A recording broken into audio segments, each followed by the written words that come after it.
খারাপ সময়টা হয়তো অতীত ছিল, কিন্তু মানুষের ব্যবহার কখনো অতীত ছিল না। শুধু নিজেদের সঙ্গে কথা বলা বন্ধ করে দেন, তবে দেখবা কত আপনজন পর হয়ে গিয়েছে। আসলে কেউ আপন হয় না। যারা তোমার ক্ষতি চায় তাদের কখনো ক্ষতি করবে না, শুধু হাসি মুখে বাঁচবে। যারা তোমার ক্ষতি করে হাসতো তারা তোমার হাসি দেখে কাঁদবে।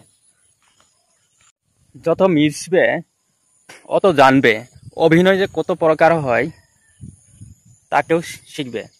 সবাই তোমার শত্রুতা ভাবার কোনো দরকার নেই। যে যেরকম ভাবে তাকে সেরকম ভাবতে দাও। কখনো অপরিচিত মানুষগুলো বেঈমান হয় না, কাছের মানুষগুলোই বেঈমান হয়। গাছের পাতা ঝরার আগে গাছের রং বদলে দেয়, কিন্তু মানুষ বদলার আগে মানুষের কথা বলার ধরনটা বদলে দেয়। মন কখনো ভাঙে না, যেটা ভাঙে সেটা হলো বিশ্বাস। যদি তোমার সঙ্গে কথা বলা বন্ধ করে দেয় তবে ভেবে নিও যে তোমার পিছনে নিন্দা করা আরম্ভ করে দিয়েছে। আপনি যত নরম মনের মানুষ হবেন অত অন্যদের কাছে ক্ষত বিক্ষত হয়ে যাবে। মানুষ চিনা বন্ধ করলেই এমনিতেই বন্ধুদের সংখ্যা কমে যাবে। এটাই হয়েছে বাস্তব।